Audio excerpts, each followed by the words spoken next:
नमस्कार, मैं जितेंद्र चतुर्वेदी। राजनीति में पी और सी का तालमेल बड़ा जरूरी है।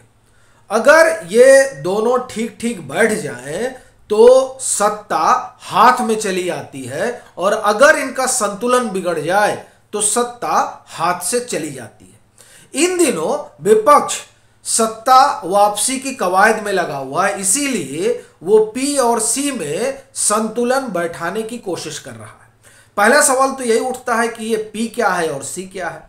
तो इस पर तो हम लोग बात करेंगे ही, और साथ ही इस पर कि इसमें संतुलन बिठाने के लिए ही अभी कुछ रोज पहले दिल्ली में कई मैराथन बैठक हुई। तो वो मैराथन बैठक क्या है, उसका हासिल क्या है, और पी और सी क्या है। तो हम शुरुआत पहले उन बैठकों से करते हैं जो पिछले दिनों दिल्ली में हुई, और उस बैठक के पीछे का एक ही मकसद रहा कि पी और सी का संतुलन बिठाकर 2024 में भाजपा को सत्ता से हटाया जाए। तो ये जो मैराथन शुरू हुई उसमें पहले तो अगुवाई नीतीश कुमार ही करते हैं, चूंकि वो काफी दिनों से कह रहे हैं कि हमारी बात नहीं मानेंगे और मान लेंगे तो ऐसा हो जाएगा। सो उनको बुलाया जाता है, मल्लिकार्जुन खड़गे फोन करते हैं और वो दिल्ली पहुंचते हैं। उसी रोज जब वो दिल्ली में मीटिंग कर रहे होते हैं मल्लिकार्जुन खड़गे राहुल गांधी के साथ, उसी दिन एक मीटिंग हो रही होती है अमित शाह की जीतन राम मांझी के साथ। अब ये देखिए कि किस तरह से पी और सी गड़बड़ा रहा है। तो इधर एक मीटिंग चल रही है और उधर मीटिंग चल रही है नीतीश कुमार की मल्लिकार्जुन खड़गे के साथ। उसके बाद वो और नेताओं से मिलते हैं। फिर उसके तुरंत बाद शरद पवार आते। अभी मैं आपको सिर्फ सूचना दे रहा हूं, पी और सी पर बाद में आऊंगा और उसका हासिल क्या रहा उस पर भी आऊंगा। तो शरद पवार आते हैं। अभी आप ध्यान रखिए कि शरद पवार आते हैं और वो भी मल्लिकार्जुन खड़गे और राहुल गांधी से मिलते हैं। इनकी भी मुलाकात हो गई। अब ये तीन मुलाकातें बड़ी महत्वपूर्ण है, और उसमें अरविंद केजरीवाल के साथ जो नीतीश कुमार मिले वो भी। अब इन तीन मुलाकातों से आप बाहर आइए और देखिए कि खास तौर से जो विपक्ष की मुलाकात रही उसका क्या हासिल रहा। क्या उसके जरिए पी और सी बैठा? देखिए, नीतीश कुमार अरविंद केजरीवाल से मिलते हैं और तमाम नेताओं से मिलते हैं। इधर अरविंद केजरीवाल को जब सीबीआई तलब करती है तो मल्लिकार्जुन खड़गे उनके समर्थन में उतरते हैं, और उन्हीं के पार्टी के अजय माकन कहते हैं कि अरविंद केजरीवाल से किसी भी तरह की सहानुभूति की जरूरत नहीं है। और यह ध्यान रखिएगा कि अजय माकन को राहुल गांधी खेमे का माना जाता है। तो अब अगर वो राहुल गांधी खेमे के हैं और इधर मल्लिकार्जुन खड़गे सपोर्ट कर रहे हैं, तो इससे तो एक बात साफ है कि कांग्रेस के भीतर दो राय है इस मुद्दे को लेकर। एक बात, और आप इसमें विपक्षी एका का ताना बाना ध्यान रखिएगा।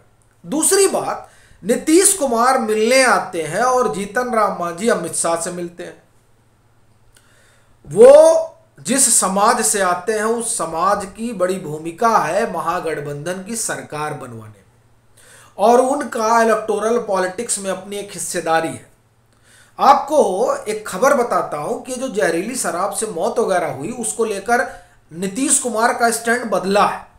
वो आप जानते हैं क्यों बदला है? क्योंकि जिस स्टैंड पे वो थे, मुआवजा और ये सब, जब आप पिएंगे तो मरेंगे, ये वाला जो उनका कहना था, तो खबरें हैं कि दरअसल इस जो उनका अपना स्टैंड है उसमें उन्होंने नरमी लाई है। तो क्या ये नरमी इस बात को देखते हुए लाई गई है कि पी और सी में संतुलन बैठाया जाए, नहीं तो जीतन राम मांझी अलग रास्ता ले लेंगे? चूंकि जीतन राम मांझी कह ही रहे थे कि हम शाह जी को, तो हमने शाह जी से भी बात की है, और इधर वो शराब वाले मसले पर सरकार से नाराज नजर आते ही है। तो एक ये खबर रही। मैं इसको आपको डिटेल में करूंगा जब पी और सी पर बात करूंगा। फिर आप दो गौर करिए कि शरद पवार तब आकर मिलते हैं मल्लिकार्जुन खड़गे और राहुल गांधी से जब वो अडानी वाले मसले पर राहुल गांधी को ही कटघरे में खड़ा कर देते हैं। मैं इसलिए राहुल गांधी स्पेसिफिक बोल रहा हूं चूंकि अडानी के मसले को सबसे फोर्सफुली तरीके से राहुल गांधी लेकर आगे बढ़े। उन्होंने कहा साहब जेपीसी बननी चाहिए, और शरद पवार ने यह बड़ा सवाल खड़ा कर दिया कि क्या जो बात राहुल गांधी कह रहे हैं उस बात के जरिए विपक्ष आगे की लड़ाई लड़ सकता है। आप ध्यान रखिएगा कि राफेल वाले मसले पर भी इसी तरह का हुआ था कि अलग थलग पड़ गए थे राहुल गांधी। अब ये तमाम चीज होने के बाद शरद पवार जो है जाते हैं और मिलते हैं। अब ये 3-4 जो मुलाकातें रही, इन मुलाकातों में आप देखिए, जो हम आपसे पी और सी की बात कर रहे थे, तो पी फिजिक्स और केमिस्ट्री, मतलब फिजिकली तो आप मिल रहे हैं, लेकिन क्या वो केमिस्ट्री बन पा रही है? अब उस केमिस्ट्री का हाल देखिए कि नीतीश जी मिलते हैं और उधर जीतन राम मांझी। अब यहीं महागठबंधन के भीतर ही फिजिक्स और केमिस्ट्री गड़बड़ा गई है। फिर आप अघाड़ी में देखिए, पवार साहब मिलने आते, लेकिन पहले ही जो है कांग्रेस का सारा खेल जो आप ये कहें खराब कर देते हैं। अब यहां भी फिजिक्स और केमिस्ट्री गड़बड़ नजर आ रही है। फिर इनकी खुद जो एनसीपी है, एनसीपी में कहा जा रहा है कि दो फाड़ हो रहा है। चर्चा है कि अभी पीछे जब अमित शाह मुंबई गए हुए थे, महाराष्ट्र, तो अजीत पवार संभवतः उनसे मिले हैं, और बात यहां तक चल रही है कि हो सकता है उद्धव ठाकरे वाला जो दांव था वही दांव शरद पवार के साथ चले हो और एनसीपी टूट जाए। लेकिन ये जो बात हो रही है, इसमें एक दो चीजें और जोड़ना बड़ा जरूरी है। वो ये कि 12 तारीख को, संभवतः 12 अप्रैल था, जब यह खबर आई कि उद्धव ठाकरे ने जिस तरह से इस्तीफा दिया था, मुख्यमंत्री पद छोड़ा था, उसको लेकर सुप्रीम कोर्ट ने भी कहा कि साहब जब आप खुद ही इस्तीफा दे दिया, फ्लोर टेस्ट पे गए नहीं, तो हम अब कुछ कर नहीं सकते हैं। असल में शरद पवार ने इसी बात को आगे बढ़ाया कि इन्होंने जब इस्तीफा दिया तो इनको कम से कम सलाह मशवरा करना चाहिए था, हमको तो अचानक पता चला और हम सब लोग स्तब्ध रह गए। वो ये बात कहते हैं, और उससे पहले आप देखिए कि वो समर्थन कर चुके होते हैं इस बात का कि जेपीसी की कोई ज़रूरत नहीं, मतलब वो भाजपा के पक्ष की बात हो गई। फिर वो पीएम के डिग्री वाले मसले पर भी ये कह चुके होते हैं कि डिग्री का क्या लेना देना। अजीत पवार भी इस बात को कह चुके होते हैं। और इसी दरमियान ये खबर आना कि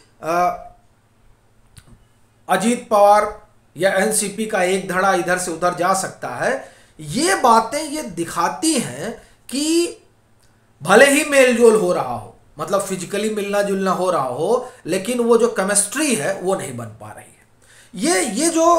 ये घटनाक्रम है, ये घटनाक्रम एक ही चीज बता रहा है कि कागज पे भले ही फिजिक्स और केमिस्ट्री बड़ी स्ट्रांग दिखाई जा रही हो, फिर वो चाहे बिहार के परिप्रेक्ष्य में हो, चाहे महाराष्ट्र के परिप्रेक्ष्य में हो महाविकास आघाड़ी को लेकर, या बिहार में महागठबंधन को लेकर, या फिर राष्ट्रीय स्तर पर विपक्ष को लेकर। आप देखें कि जो कागजी केमिस्ट्री है और कागजों पर जो गुड़ा भाग है वो बड़ा मजबूत दिखाया जा रहा है, लेकिन क्या वाकई में ऐसा जमीन पर होने जा रहा है? चूंकि ये तमाम रसाकसी है परस्पर उन लोगों के बीच जो लोग हाल फिलहाल मिल रहे हैं। हाँ, इसमें एक दांव राहुल गांधी ने चला है और वो असल में याद दिलाता है कांसीराम की। लेकिन क्या राहुल गांधी का राजनीतिक स्ट्रेचर इतना बड़ा है कि जब वो कहेंगे जिसकी जितनी संख्या भारी उसकी उतनी हिस्सेदारी, तो उससे कोई अपील खड़ी होगी? ये अपने आप में एक बड़ी चीज है। चूंकि एक लंबे समय तक कांग्रेस की सरकार रही, उस सरकार में क्या इस फार्मूले के तहत काम हुआ? अगर इस फार्मूले के तहत काम हुआ होता तो कम से कम कांसीराम बीएसपी नहीं बनती। या इस तरह के तमाम ऐसे क्षेत्रीय दल हैं जो अपने जातीय भाषाई अस्मिता पर खड़े हुए हैं। तो जाहिर तौर पर जब कांग्रेस थी तब वो इस तरह की चीजें तो नहीं कर पाई। इसीलिए ऐसा लगता है कि इस तरह के नारे भी वो जो आप कहें फिजिक्स और केमिस्ट्री है उस लिहाज से भी सटीक बैठेंगे नजर नहीं आता।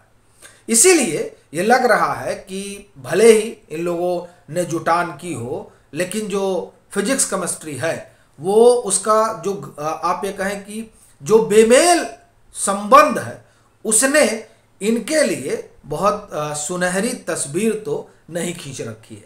बाकी आपकी क्या राय है ज़रूर साझा करें, और अगर मतांतर से नहीं जुड़े हैं तो जुड़े भी।